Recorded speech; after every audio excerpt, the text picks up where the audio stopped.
Yes, people, what's going on? Welcome to United View. Good morning. Welcome to another transfer view where we get all into it. We get into all the rumors, all the news. And yesterday, to say the least, was a busy day, a very, very busy day because so much has been going on. So much has been happening at Manchester United. We're getting closer and closer to basically Ten Hag's new deal getting announced. We're definitely getting closer to that. We're also getting closer to finding out who his backroom staff are going to be. Officially, we know. But officially, no. Romano's done a lot on this, and he's taken a lot of It's like he's claimed back a little bit with this one. You know, he's come through quite strong, quite consistent on. Sometimes nothing really said, just remixing it. But other times he's come exclusive. Ruud's coming in exclusive. This guy from Go Ahead Eagles is coming in. So all of this talk that's been kind of backed up by Romano and others as well. He's been well across it. So we're going to talk a lot about that.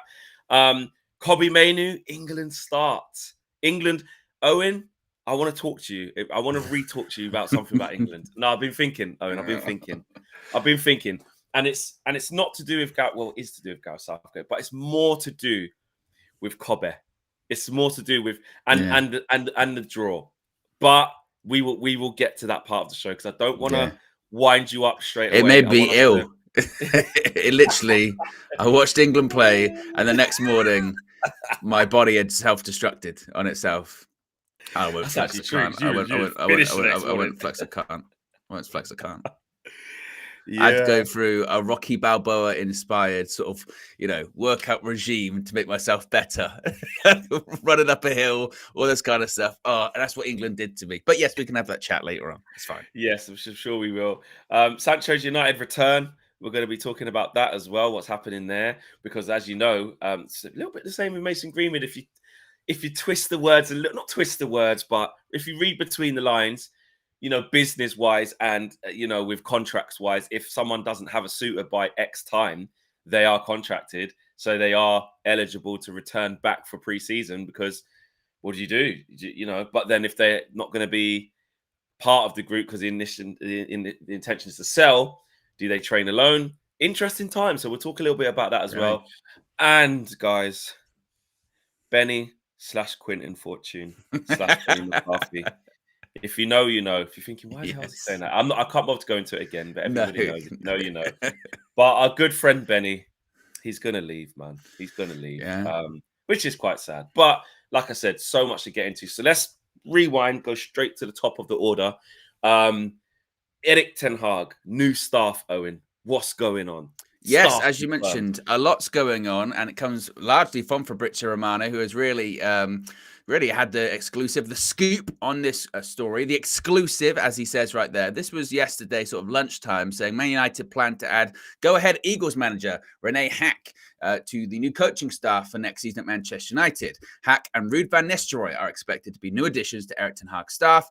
Club side confident and ready to get new contracts signed for Ten Hag and new staff. Now, if you don't know, René Hack, again, he's the manager, head coach of Go Ahead Eagles. I think they finished 9th in the Eredivisie last season. He has been at other clubs, previously FC Utrecht, previously FC Twente. See the link there? 2 clubs that Erik ten Hag has been at previously in the Eredivisie too. Continues, though, with Romano suddenly last night with a big burst of confidence in this story, even more so than it was at lunchtime, saying exclusive story confirmed. Man United will add Ruud van Nistelrooy and René Hack from Go Ahead Eagles to their backroom staff. So even though when he said that, I thought, Man United must have come out and said it then, because he's saying that this is going to happen. This is not like, it's expected. This is going to happen. This is here we go, but for managers. Yeah, exactly. Without him saying, here we go. So he said, Erik ten Hag will sign new contract in the next days, all agreed and 100% done, as revealed earlier this week. So if you've got any reservations about whether or not this is going to happen, Romano saying it's 100% done is as categoric as you're going to get, I think, from Romano. Now, a little bit about this again. This means the exit of Benni McCarthy from Manchester United. Andy Mitten put this last night in The Athletic because many people wondered, okay, these new coaches coming in, who are they replacing? Are they replacing anyone? Is the coaching staff getting bigger? Is it getting smaller? Is it staying the same size? Well, Andy Mitten, who again, very reliable on all things Manchester United, said Manchester United's Benni McCarthy will leave his position as a first-team coach when his 2-year contract expires at the end of this month. It's understood that the lifelong United fan, dagger to the heart, I know, wants to be a manager again. McCarthy had a positive relationship with many of the United players and enjoyed his time at Old Trafford. But this is a bit more as to who these people could be replacing, and actually maybe a bit more on the current status of Mitchell van der Gaag and Steve McClaren. As Andy Mitten said, United intend to appoint 2 new coaches to replace McCarthy and Eric Ramsey, who departed to join Minnesota United in February. We forget that Eric Ramsey did leave. Talks are advanced to add Ruud van Nistelrooy, the former United striker, and current go-ahead Eagles head coach Rene Hack to Ten Hag's staff. So potentially, Flex, maybe that implies that Steve McClaren, Mitchell van der Gaag, they could both be staying. And what you could be seeing is a situation whereby all 4 are existing on Eric Ten Hag's coaching staff. So maybe a scenario we hadn't really considered. Yeah, because remember we were saying what was interesting, if I just go back to some of the quotes there from the Romano situation, what was interesting is some of the terminology used with Romano, because obviously he's all across this story and he's saying it's 100% confirmed. Ruud is coming in as backroom staff. It says that he will join Eric Ten Hag's backroom staff. So we haven't got, which could be anything. There's less, which could be anything. But I do feel if it was assistant manager, it's so significant. I feel like there'd be more about that specific title. We stand to be corrected. We don't know yet. We have to wait and see what, whose role is what and how this thing's going to work. Especially now if Mitchell van der Gaag stays along with Steve McClaren, and like I said, Steve McClaren you can easily find a new type of job for him because he's good to have about the place. So you just alter his role, less on the on the training ground, more liaison, more whatever, not on the bench anymore, but whatever that looks like. But the Ruud one was the one where I was like, okay, so he's just been a number 1 at PSV, albeit a year ago. He's turning down jobs now, like Burnley, etc. He can easily go and be a number 1 now. But is he coming in to sort of just be a striker coach or just be a coach and be hands-on, patterns of play, this, that, and the other on the training field, work with all the players? Or is he coming in to be literally Eric's new right-hand man, and like Mitchell van der Gaag is now not that anymore? And that's the bit where we're still waiting for official clarification on that. But he keeps saying he's joining their new backroom staff. Now, backroom staff to me at this stage suggests it's more one of the coaches on the team. Well, Flex, maybe we're thinking about this all wrong. Maybe we're thinking about this all wrong in the sense of maybe we're thinking about this way too traditional, because the thought process is there's part of this new contract that Eric Ten Hag's going to get. It's a restructuring of the entire coaching staff, including himself. He will most likely, I don't know, but one school of thought is he's going to become the Manchester United head coach.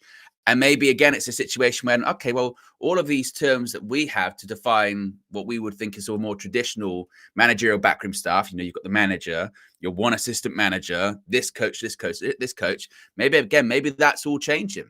Maybe Eric Ten Hag's the head coach, and maybe in this new coaching structure, you can have multiple assistant coaches. Maybe you can so the structure changes so much that he doesn't just have his one designated guy as you are my assistant. I'm the head coach, and the rest are just first team coaches, or the rest are just assistant coaches.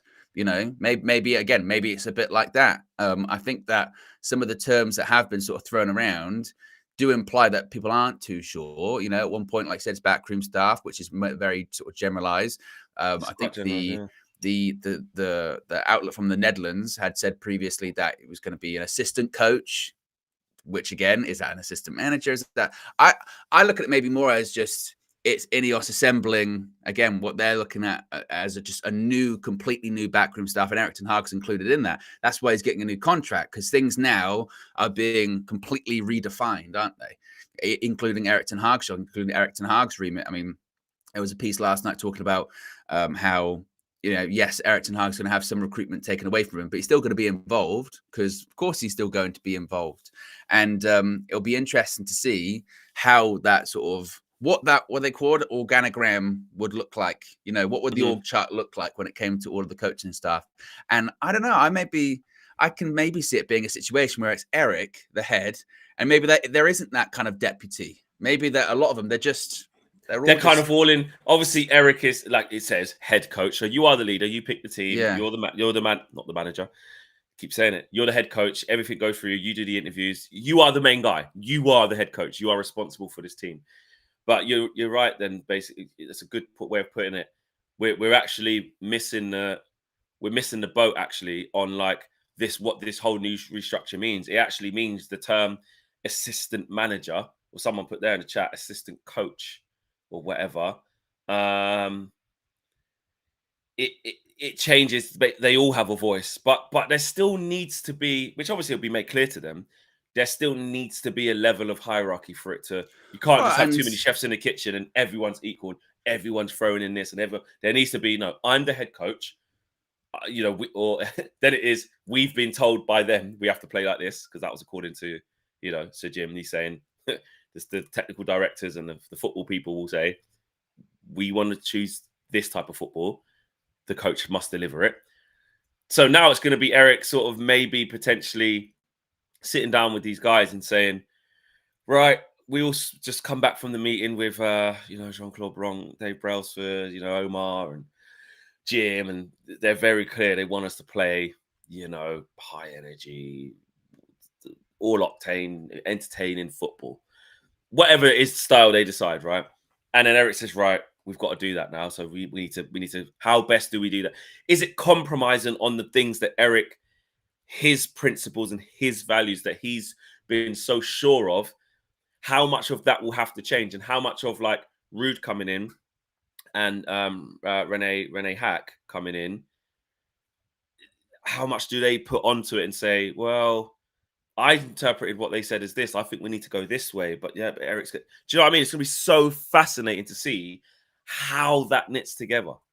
Yeah. And also, look, I mean, Laurie, I did say also yesterday in his piece when he was talking about the staffing shake-up, he said, Ruud van Nistelrooy and Rene Hack's arrivals at United could lead to the prospect of Mitchell van der Gaag leaving. So it's not ruled out again. But again, the key word that is prospect. I'm going to ask him actually. It's prospect. I think it's doing what we're doing, really, isn't it? It's assuming. It's going, well, 2 people coming in. Are they going to be sort of senior people? They're going to be just part of the team. And if they are senior people, does this mean that Mitchell's going to go? He has been a manager before. Maybe he'd want to become a manager again. That's certainly the big question. Not so much on Steve McLaren, because he's coming towards the end of his career anyway. He's gone from being an assistant manager to a manager back to being an assistant manager. So it's, he's on the way out, as it were. With Mitchell van der Gaag, that is the bigger question mark, because it's like, well, he's Eric's mate. He's been loyal to him. They worked together at Ajax. And even when, if you recall, even when Erik ten Hag came over to Manchester United in the first place, for a while, there was a conversation of if Mitchell van der Gaag was even going to come, because Ajax were interested in keeping him as the head coach anyway. And then he was like, no, I'll go with Eric. I'm going to go over to Manchester United. Yeah. That's what I'll stay with him. He could have had the main job, couldn't he? Yeah. Exactly. So maybe now is the right time, which I think is what Laurie was alluding to here, saying it could be seen now as, well, if I'm kind of being forced out, maybe now's the time. Or my role's being changed. It's not really the same as Eric. Like me and you. Yeah. It's me and you against the world. So we were Melboy and Rodney. Yeah. Now, I mean, look, imagine that. If Erik ten Hag sat him down and said, look, you can stay, but I'm just saying, like, you're not going to be, there isn't really going to be like a number two kind of guy, you know what I mean, in this new thing. And look, that it's always difficult in that kind of, especially when you're managing people and very, you're managing multimillionaires with big egos, to be demoted if you were in front of their eyes. How do you maintain that kind of authority? Erik ten Hag maintains it by getting a new contract and trying to have this idea that he's been emboldened by Ineos. But Mitchell van der Gaag, would that be kind of the same? Maybe he might just think of it like, now's the time, clearly. Writing's on the wall. I've got to get out, But these things are still questions. These are just assumptions at this point. Yeah, they are. We really want to hear from you guys. I'm going to try and go through quite a few. Oh, and if you see some in the regular chat as well, bring some to the forefront. I want to get everybody involved in this, as well as the super chats and members chats, which I'll start with now, and then we'll go to, of course, the regular chat. Everyone, even being subscribed to the channel, gives you perks to just have your say. And I want people to be able to use that. Bonehurt's become the latest member of the UV Members Club as well. Big up to you, Bonehurt. Hope your bones aren't hurting too much as well, by the way. Hope you're good. Show been a member for 21 months. No, it's just well done. I'll tell you what. I'm just trying to be thoughtful. just showing empathy, gone through a rough time, loads of broken bones or heart bones, and You just hope they're all right, you know. How do I effectively communicate my pain? Make a YouTube kind of profile. You know what I mean? That's what I need to do. But you know what best I like about it, is if you see the picture, it's of a bone. So it's committed to the bit. You know what I mean, mate. Like, for all I know, this person in their life could have, you know, a lot of things wrong with their bones, could have a condition and really struggle. And this is how they're doing it. So, oh, well, you soured it. You there. Jeez. Yeah. You sound that light-hearted, frothy morning show we were doing. Mate, I'm just here for anyone who needs help, mate. Just offering my heart out, mate. You know what I mean? Fleck, what shirt? What's that shirt, Flex? I just seen Sin Game, so it just caught my eye before I get there. This is just a train. This is the training top from last year. It's got green on the back. It's got the matches the white with the green and the whatever. Yeah, that's what it is anyway. Training shirt from last year. Anyway, Show says, are you both looking forward to next season? As in, are you hyped? For the first time ever, I'm just like meh. And he says he's loving the Euros at the moment as well. Owen, are you hyped? Hyped for next? I'm excited for next season because I'm always excited going into a new season. That doesn't really change. You always go into the new season with different levels of hope and optimism, don't you? Depends on what happens in the preseason with transfers and things like that. What I am, and this is my hope, but I don't think it will happen. My real hope is just that we don't have a repeat of last season, not only in terms of on the field, but also the division off of it. That was a lot last season. that was a lot. That was a lot to take. And I still see like the knives are still out in some regards. You know what I mean? Oh, yeah. You know what I mean? The battle was lost for some, but the war is still ongoing. You know, yeah. And I'm watching now. I'm watching, and there'll be more battles to come. And it's just like, because I've even seen with the stuff with Ruud and this guy from Go Ahead Eagles, like critics are going to criticize. You know what I mean? And it's wow, Flex. There's SCG links. Wow, they're Dutch. Wow, you know all that kind of stuff. And it's like, Owen, let's face it, right? And this is what it is with rival clubs. If Liverpool were going through what we've been going through, like for the last 10 years, and, you know, they were sticking with manager X, and then all of a sudden they'd bring in, I don't know, what's the equivalent? Fernando Torres back as a coach, you know, or Luis Suarez or something like that. That's probably more like it because he was amazing. I wouldn't care. Yeah, but we would say, oh, look at them, thinking you could just bring Suarez. It's all going to be... They're out. Because remember, they will hate us. So I'm like, yeah, like, but that's opposition fans. They're I'm all talking about fans of their own. You're talking about our own fans. Yeah. Well, yeah, that's more of the thing of what you're saying. Yeah, you're right. Of like, this wasn't the outcome they wanted, so they are locked in, but in a way of like, oh, I'm waiting. You better show me something in match day one. Everything better look different in match day one, or I'm onto you. And then even when we do win, say we blow Fulham out the water. First game at Old Trafford Friday night, wicked performance, 3-0, good football, creating loads of chances. Should have been 5. Listen, take one game to thing me, mate. More than one game. Like, I need to see more, and rightly so. But I'm just saying, like, whatever the thing is, whether it was a bad performance and we lost, or we got away with it, they will go in on that. If it's a good performance and we deserved it, it's sample size. Need to see it. It would just always just keep doing that until he like does something mad, like, okay, mate, we won the Prem, like, or we got second and we won the Europa League, mate. Like, yeah, but I tell you what, the style of play is I still didn't see it. Do you know what I mean? There will always be something, and then obviously if it's shit, and you need to get sacked. It's just the constant, again, kind of contradiction a little bit, isn't it? Where it's like, you know, so we acknowledge last season wasn't good, needs to be changes.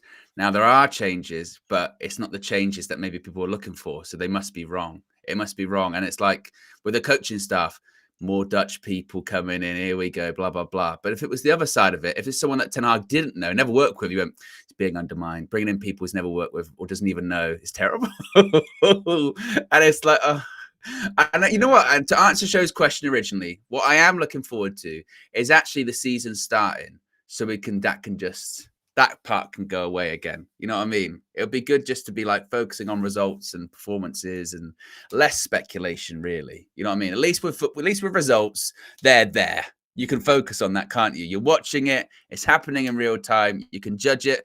When you are dealing in the world of reports and journalism, you then have to have the conversation about how much of it is true and how much of it is fact, how much is fiction. And then when there's no information, you have to start going, what does this mean?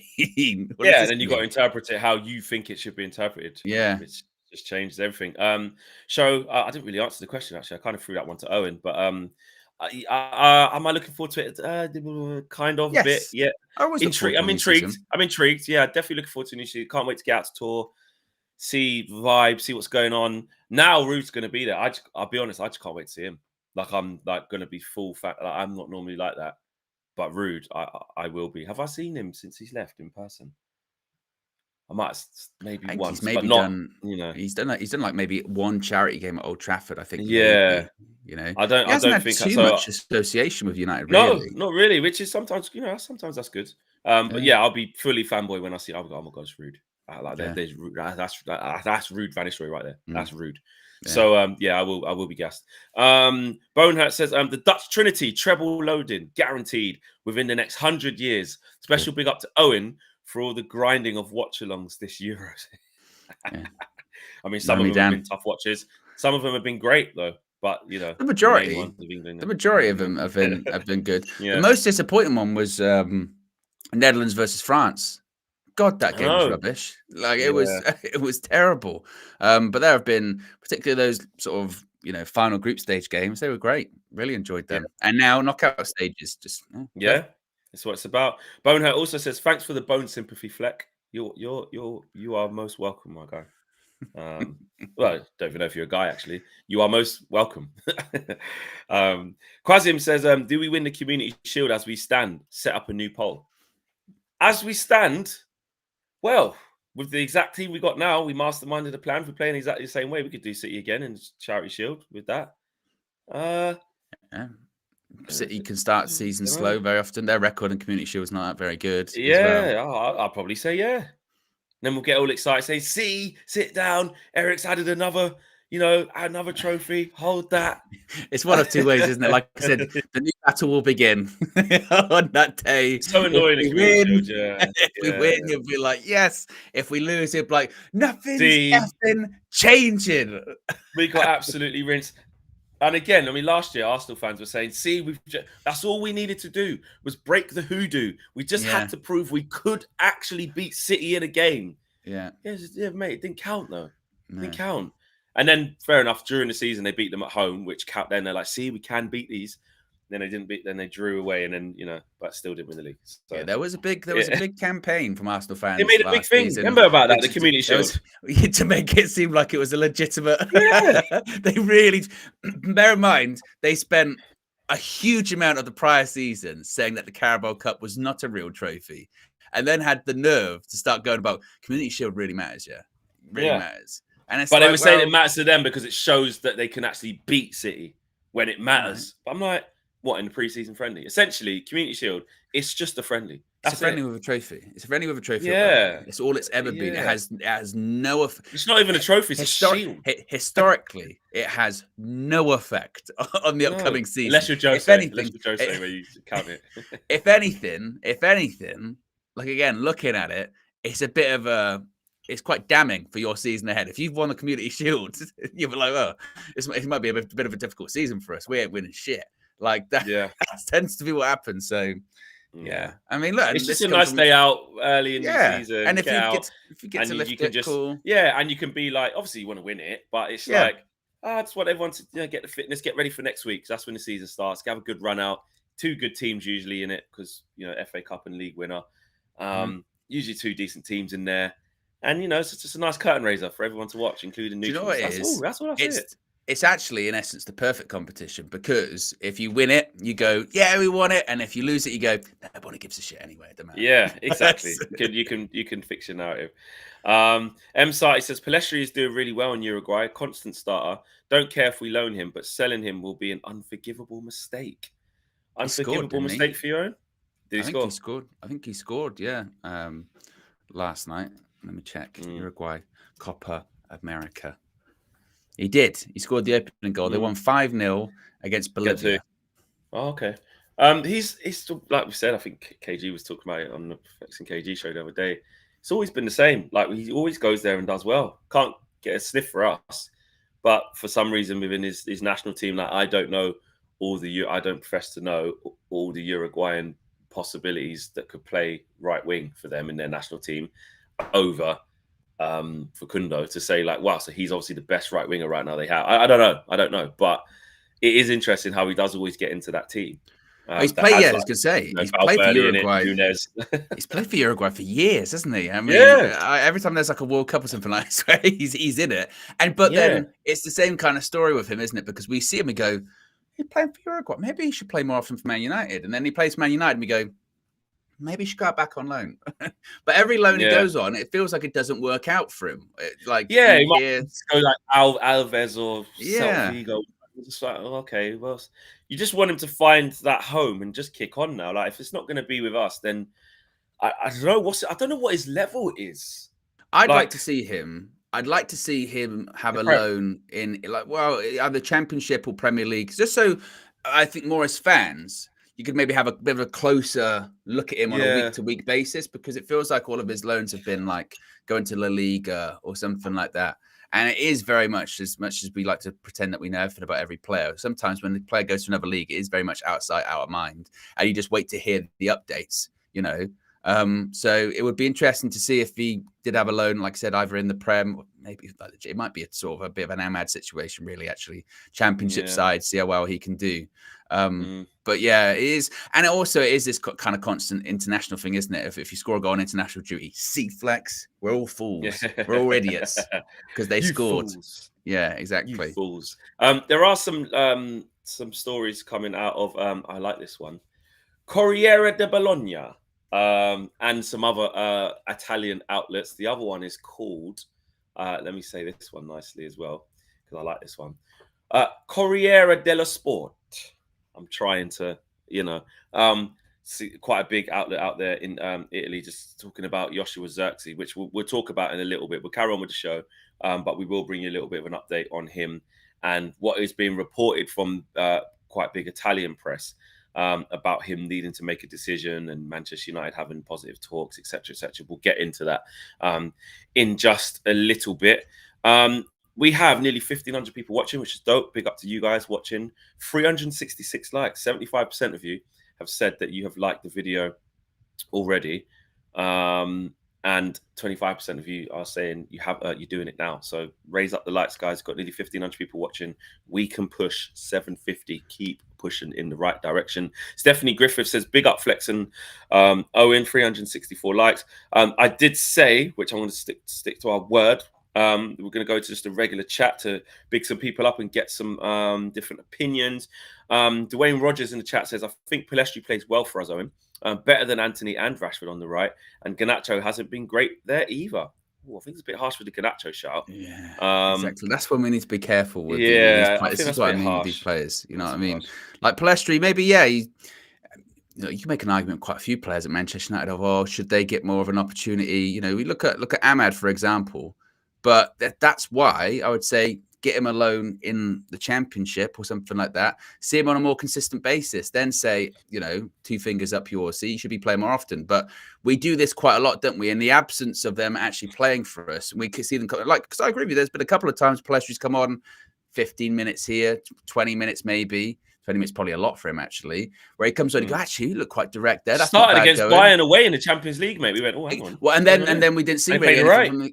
Well, in that game, we didn't see much from him, did we? It was the game. Which one was it where he came back? Was it Brighton where he didn't play? And we were like, why didn't he play? Then he played against Bayern, and we were like, yeah. Because we said there's no way he's going to play against Bayern. He didn't play the one before, so how's he going to play this? Eric, when he came out before the game, was like, Alphonso Davies, not a very good defender. Then he turned out he was a good defender in that game. But I still think he did. I still think he did all right though in terms of keeping his shape. He got back in. I was looking at him in the stadium. I went, don't get me wrong, he's not getting at Alphonso and twisting him up, but he was just keeping the ball. He was matching the runs in terms of defensively going backwards. Then obviously the team just kept collapsing and stuff. It wasn't really on him, but no, by no means was it. But I'll tell you what, see, like when Ahmad started playing, see, that's why you got to play Palestri. It wasn't that. Yeah, I just think we kind of do this with players or whatever, and I just we don't It's not like level. at the moment with Palestri, we don't know. We really don't know, and the only way to find out with him to go out alone that's actually would be successful for him. So we don't know. Yeah, Tiger UK says it's all looking positive and going forward. It can only get better and better. So positive outlook there. Jew London says I have a feeling we're going to cook this season. Abid says top 4, and TK World says Rasmus has shown that he's not ready yet. Watching him at the Euros, yikes. And Fex says just give Bologna Anthony for Xerxes swap. Who else here in the chat? Abe's World says that's pure waffle. Acting like Eric didn't get 8th with negative goal difference. No one is crying because he got 2nd and Europa, mate. I think he's talking to somebody else in the chat. This is what happens. People do talk in the chat together, which is exactly what we encourage. Who else? If United hired Pep, we would be criticised for doing it, says Andy. Yeah, exactly. Everyone's always on to us. And Aminor says, Flex, can you get Ajax back for a chat? Our new guy. Yeah, I've got Ajax scheduled in actually to come back and have a catch up. I need to, in fact, you just reminded me, I was supposed to message him back actually. Thank you for that. That is in the works. And Jason Ramon, big up to you, Aminor. Jason Ramon says, today's my stag do in Liverpool. And with this news, I'm aware my Man United tea. There you go. Strong. Enjoy. Go and enjoy, mate. Greg Frost just says, Eddie Howe becomes England manager. Slot and Maresca new appointments. Top 4 should be on. Right, let's keep it moving. Kobbie Mainoo, England start. Yes, it looks like Kobbie is going to be starting the next game for England. It came from Matt Law from the Daily Telegraph saying Kobbie Mainoo is in line to start for England against Slovakia. Of course, that's the last 16 tie that's going to be taking place Sunday, I think it is, isn't it? Sunday afternoon. I think it's the 5 o'clock kickoff. And of course, Kobbie did come on for England against Slovenia. Wow, like all of the subs really in the second half proved to be much more lively. It was really unfortunate, actually. Like the best bit of play comes when, who was it that did the pass? Was it Anthony Gordon did the pass to Kobbie and then he flicked it on to Harry Kane? And when you watch it back, you realize that that wasn't just a flick by Kobbie Mainoo. That was meant to be a 1-2. That was meant to be like, he flicks on and he points as if to say, give it me back on through and goal. And Harry Kane didn't do it. But I have seen 2 schools of thought here with this one, Flex, and it's quite interesting. The first of which is the natural one going, good, it's about time. How has it taken? This will be the 4th game for Kobbie to start, and you've gone through all of these different experiments in midfield, like it's, I don't know, a 10-year-old chemistry set, when you make crystals and all that bullshit. I used to like that. So you got Trent in there, Conor Gallagher, and then, actually, someone is, this kid Kobbie. A midfielder, actually, with good technical play, playing with technical players. So that could work, actually. Although the other side of the coin, I've seen people saying is, with how sort of poor England are playing and sort of the negativity surrounding the team at the moment, do you actually even want him to be involved in that and be swept up and all that kind of stuff? Which is funny because that was your original thing months ago. It was, see? They all laughed at me. Of going, do you want to have him involved in that kind of negative space, though? Should we protect him? What do you think? They all laughed at me, Owen. And now, look, it's come back. And now we're like, I tell you what, England is shit. I don't want Kobbie getting stained with that. But you know what? No, I'm going to go the opposite this time. I'm going to go, he is him. And this is why I wanted to talk to you, Owen. This is the bit. I'm going to say something mad. Could be wrong, but this is how I feel. This is genuinely how I feel. Yeah. I think he's good enough to just make us play better. And yes, we have. Bad. Yeah, and no, I didn't finish the bit. No. We're going to get to the final now. Because of not just because of the easy draw, but we're going to look. Yes. We're going to be so much that too. Yes, but not just because of that. No, because if we kept not playing, because if we don't play Kobbie, I'm saying he's that good. We won't get there. I'm saying he's that good. So you're saying then the fact he's now going to be in the team. If we were on the other side of the draw, would we still make the final? Oh, that's hard. Probably not. No. So the draw does play into it. Oh, absolutely. Of course it does. But what I'm saying is, even on this side of the draw, if we don't play Cobby on this side, that with the good side that we got, we won't get there. But I think now, in that half an hour, even Southgate and all the noise that you're hearing now, Cobby's gonna start. And I said, this is the easy at halftime when he came on. I said this is the easiest spot for him to nail down. It's so easy. Conor Gallagher just running around doing nothing. Trent can't play there, ain't got a clue. And it's not his fault, just shouldn't be there. All Cobby has to do is have a couple of forward passes, knit a couple things together, and it will just be so evident. And it just was. Like, it wasn't even, and that was like Cobby. We're United fans, so we've seen all of his 90 minutes, right? That wasn't even Cobby in full flow. The first sort of 5-10 minutes was Cobby like, give me a touch, give me a feel of the ball. Let me just, give me a touch. Let me just keep it going. Then he started making a couple runs forward, little 1-2s, done a 1-2 of Saka. Saka got fouled. There you go. He's on it now. Getting into the box, little setback to Palmer. Like, he started getting more involved. And then towards the end, obviously he does that.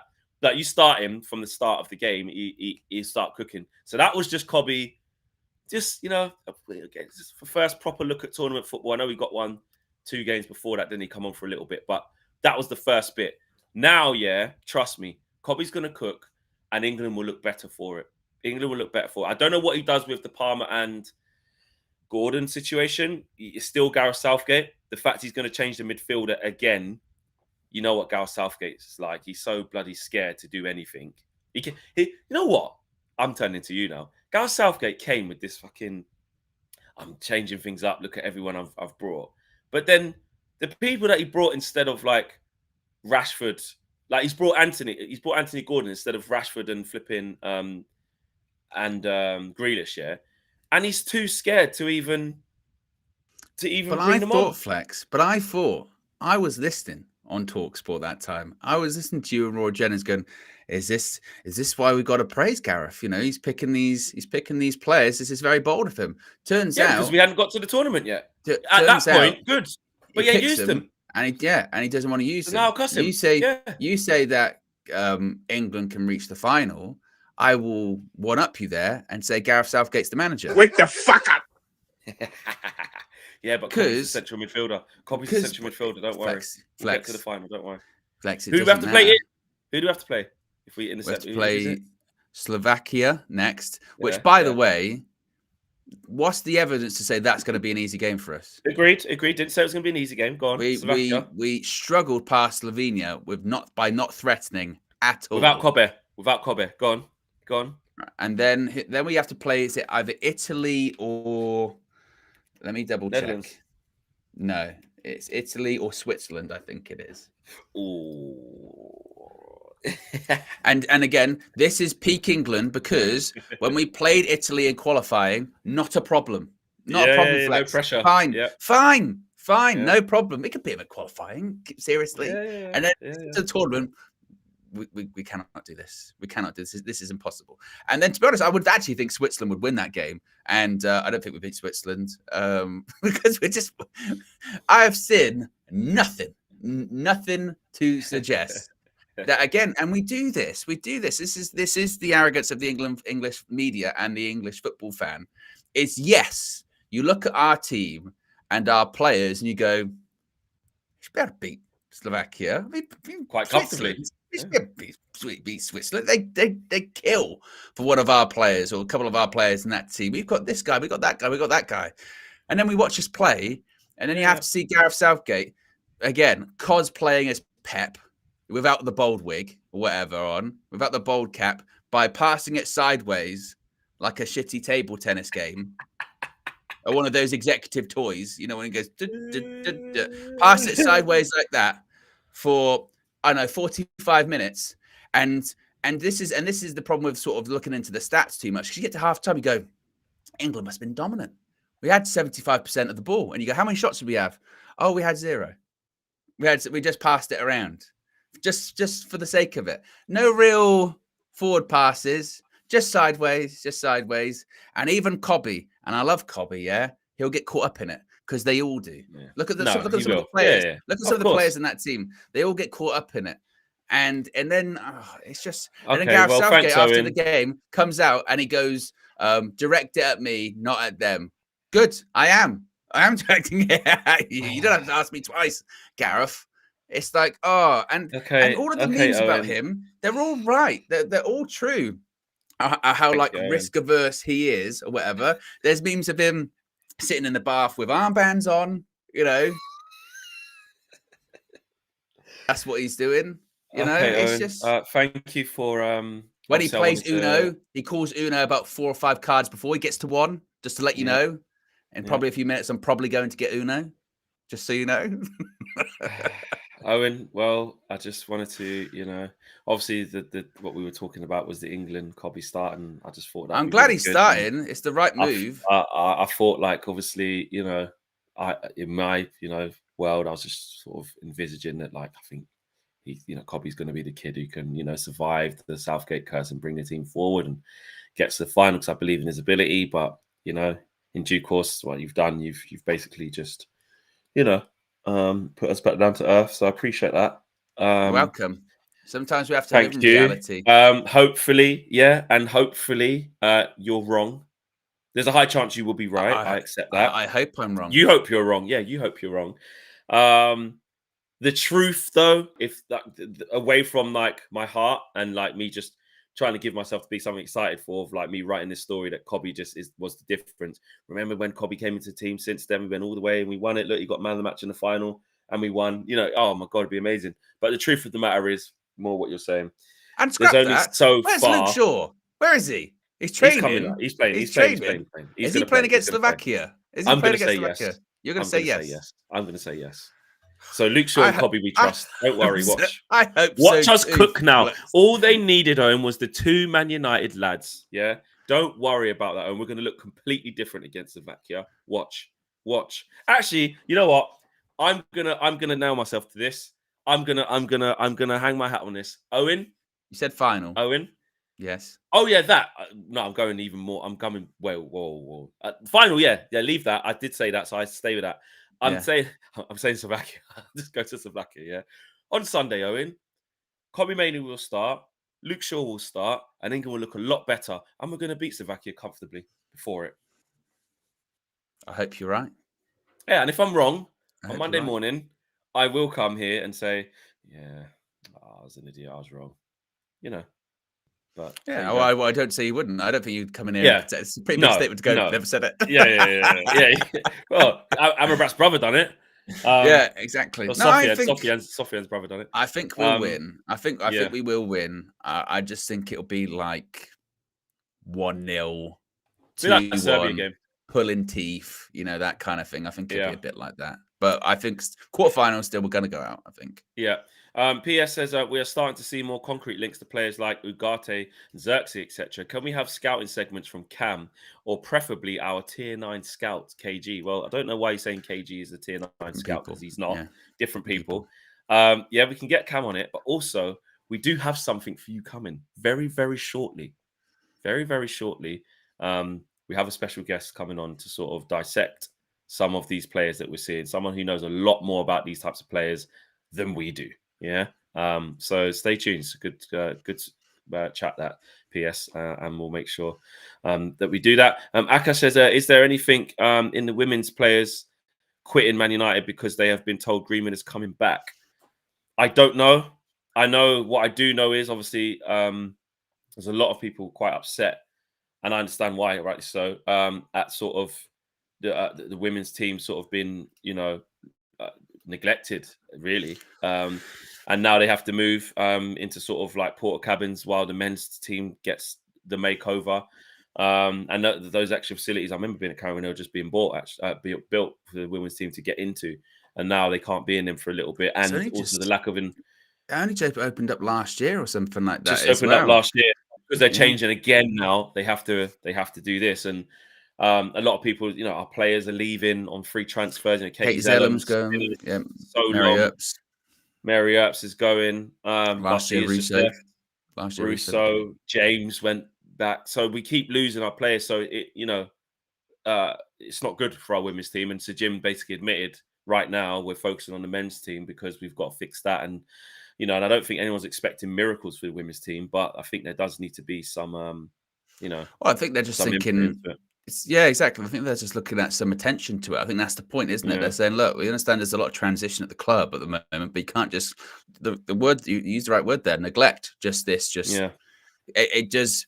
And again, I don't know if it's an Ineos specific thing or it's just a Manchester United thing in the sense that, you look at like Russo last season, these people leaving on free transfers were happening last season too, Yeah. and it is concerning. I saw something from The Athletic talking about how, there are people that are still under contract to the Man United women's team looking towards the PFA to say, like, should I be concerned? What's going on here? This is not as if it's a side that's not successful. I mean, they won the FA Cup last season. They were in the FA Cup final the season before. So despite all of this madness going on, they still managed to achieve things. And you would hope that'd be a continuation on for it to succeed. But to see your best players or players that have been at the club for a really long time leaving on a free transfer, who are still important. It's not like on the men's side of things where it's like, well, they've come to the natural end. These are people you're still meant to be arguably building around, like Mary Earps. My goodness me. So it's happened since the inception of the women's team, which happened way too late as it is for a club of the size of Man United's. They keep losing all the players they do, and they've actually done really well to compete how they've been competing. 2 finals in 2 years. Knocking on the door, competing with the likes of Chelsea and Arsenal, which is not easy, and City. To even do that and assemble quite a decent squad for the last couple of years, to then just see it dismantled with not really much, people going on frees and not trying to hold on to players, give them new contracts, and show the girls that we can build here. This is Man United. Stay here. They all are looking at it saying, I don't know this to be true, but from the outside looking in, as just a fan, I'm just going, of course Mary Epps is going to be like, sod this. Of course Katie Zellum, who's been here for years. Of course, what's going to be next? Ella Toon? She's going to say, yeah, I'm off, mate. Like, I can see. I remember, you know what I mean? Mary Epps did an interview. She did an interview a few weeks ago, I think it was, and she was asked about her contract situation then, and she was very public admitted. Like, she was like, "Yeah, I was annoyed by just the way the Man United conducted themselves. Not a case of I don't want to stay or anything like that, but it was again how things were put off or communication wasn't really there, and that feels like that's kind of a typical story with these kind of situations, isn't it? Of just a lack of communication and support, which again is really disappointing. Yeah, but back to Akash's point of our female players quitting the team because they've been told Greenwood's coming back. I have no idea. I've not even seen any reports that have been suggesting that. My assumption would be that's just X talk. Yeah, there's a little bit. I haven't seen it. We'll see it in this next story about Jane Sancho, about the possibility of them coming back to pre-season training, that kind of thing. Yeah. But I don't think those two things are really linked together or anything like that. Exactly. Amin also shout out to Lil Yo-Yo and Show for the Southgate jokes. Yeah, they're always in there. Ridiculing. On to the Sancho United return though. What does this mean? Yeah, so again, it's a kind of it's a twofold thing with Sancho and Mason Greenwood. Talk about the possibility of, well, what happens if these moves don't come to fruition away from the club? And Rob Dawson is saying that Jadon Sancho and Mason Greenwood are expected to return to training at Carrington if they've not been sold by the 8th of July. That's when players are meant to be reporting back for pre-season training. Rob Dawson also says arrangements for Jadon Sancho's Man United proposed return have not yet been finalised, though, kind of what you alluded to earlier, in the sense of, if a deal they think is closer on the horizon, there could be alternative arrangements made. Same with Mason Greenwood too. Sancho has been offered to Barcelona and Juventus, but a valuation of around £40 million is proving to be a stumbling block for interested clubs. Now, we do know when it comes to Mason Greenwood, there was the story yesterday that came from David Ornstein saying that Marseille were interested in Greenwood. Once again, that price of around £40 million might not be something that clubs across Europe can do. But to be honest, Flex, I don't know what you think about this, but when I see stories like this, where they say, well, Sancho he's meant to be reporting back to preseason training on the 8th of July. Wow, Greenwood, they're meant to be reporting back to preseason training on the 8th of July. I look at this purely, once again, as a negotiating leverage kind of situation. The moment that you do exile them, or at least publicly say that's what you're going to do, then you lose a lot of leverage in negotiations. These are still two people that I think are clearly, I don't think they'll be here at the end of the window. No, they're not. They're not coming back. I agree. I think they won't. I think they'll be sold. I think it's very evident with Mason Greenwood how much suitors there are. It's just about striking the right deal, and obviously that takes time. There's no shortage of people who want him. Sancho, there's obviously interest. There's not shortage of people who want him. It's just the financials have to add up. Obviously, Dortmund want him, but can't afford X, Y, Z. Juve are looking, and whoever else for Sancho, but the financials got to match up with what we need, and that can take a little bit of time because we have to secure those two players' funding. And in terms of just the way the football world works with the contracts, yes, they have to return back to the club. And if the club want to put them on strike again or exile them again, there has to be, again, if you just watch the Amazon documentary with Aubameyang and see how that actually transpired, it was literally the minutes and hours were ticking down for the transfer window, and the secretary or the person who does all the contracts, I can't remember her name, she was like, if he doesn't secure a move to Barcelona or somewhere, Mikel has to let him back in. Like, he can't just keep training by himself. Like, there has to be legit reasons. You can't just exile someone with no coaching, or now they turn up and there's no work. Like, it's their job. Like, you can't just, it's a process. So yes, if they currently don't have their loan agreement has ended, you return to your parent club who your contract is with, and then negotiations and arrangements need to be made, because also what's not conducive is probably allowing Jadon Sancho back into first team training. Eric's still there. It hasn't been sorted. He's going to be leaving. So they're definitely not going to upset the balance by letting him back into first team training. I'll be stunned if that happens. They can come to an agreement. You know what I mean? They can come to an agreement where it's... You just go back to what he's doing before. Like you said, with... maybe you would get lawyers or agents involved, which could just be just to avoid any problems. Exactly. You can say, look, we are obviously still looking for a move away. You sign this, we'll sign this. That's just to say that you don't have to come back on July the 8th. You can still look for other clubs. You can still train by yourself elsewhere from Manchester United. We just need to sort those things out. So that's when you get into, that part of arrangements, isn't it? Because again, with that, even the noise of him coming back in is a lot. Exactly. Like, just the pictures of him driving up to Carrington, and then this. He might not be like, I don't want to come back, and then you might be like, well, we didn't really want you to come back, but obviously still under contract. So let's make arrangements to get down on paper that whilst this gets figured out, you can still train away from the club. You don't have to come back, and if you don't come back on this date, this isn't you voiding your agreements. This isn't Man United voiding their agreements. Blah blah blah. It's just a case of we're working on it, basically.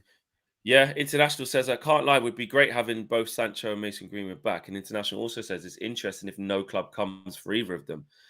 I just don't see a world where that happens, where no club comes for either of them. It's already they already are. Is it? Yeah, exactly. I was about to say, it's already not the case, International. So, yeah, you said you would mind them both back, but it's just not going to happen, mate. It's just not going to happen. I will say this with Joshua Zirkzee, just to finish off, like I was saying earlier on during the show. Your Italian pronunciation flex was terrific, and it reminded me of Jonathan Pearce. I don't know if you saw him commentate on the Italy game the other night, where they were playing. He really lent in to the Italian pronunciations, like unnecessarily so. So it was like, if you've ever been to an Italian restaurant, this is an example I use, when you're ordering and then someone slips into the Italian accent when they order the food. So they'll go, exactly. They'll do that. And so he was doing that. He was going, and here is Barella. and Di Lorenzo. Di Lorenzo. And it was ridiculous. It was ridiculous. They're probably a bit it got entertained. Well, and then because he was doing it with Danny Murphy, and then Danny Murphy, I tell you what, he violated Jonathan Pearce, right? If you've ever seen Jonathan Pearce, he's a big guy, right? And Jonathan Pearce went, well, it's not over yet, but the fat lady, she's getting up at the top of the stadium, getting ready to sing. And then Danny Murphy just went, I think that's you. Big up Danny, man. Danny, wicked guy. Wicked guy. He's called your commentary partner a fat woman. Danny, mate, don't just says what you think. Refreshing guy. I really like Danny Murphy. I think he's wicked. But yes, well, in Jonathan Pearce style, Corriere Bologna, an outlet out there in Italy, have said that yesterday new positive contacts took place between Manchester United and Joshua Zirkzee's agent, Kia. I'm not going to do the second name because I'll probably butcher that. With them ever closer to an agreement on commission. Xerxes to Milan seems to have called, and he is moving towards United. And another outlet in Italy have said, and they go by the name of Corriere dello Sport. Yeah, they say that Bologna have informed Joshua Xerxes that he must make a decision on his next club before the end of the week. So apparently, going in the right direction. Apparently so. The club have told Xerxes that, listen, mate, we need a decision from you for the end of the week. And it's looking like the interest that AC Milan has called. Again, few independent Italian outlets. We don't know that to be true, like how strong that is. It's not Ornstein. It's not Fabrizio, but it's a big outlet out there in Italy. So make of that as you wish. But clearly that one is cooking. Guys, big show. Thanks for all getting involved. We had nearly 1,600 people watching. We've got 582 likes on the way out, so you could easily make that 600, guys. I know that you lot can do that. What have we got coming up later on today? Today at 6 p.m, the Trinity, episode 22, I'm going to say. 22, yes. Episode 22, Power by Dangar, Flex KG, and Owen. We will be on that later on today. Anything else that happens that's breaking news, of course, we'll be across that. It feels like we're getting closer to an official announcement from the club with all of this stuff. So when that happens, of course, we will bring it to you. And then the Euros, the Euros back on again from tomorrow, leading into Kobe's big day on Sunday when he's going to carry England through all of these qualifiers and win us the cup. And Owen's going to say, I was wrong because Southgate's the best and he's going to get MBE. Anyway, guys, take care. Smash a like on the video. We'll see you soon. Peace.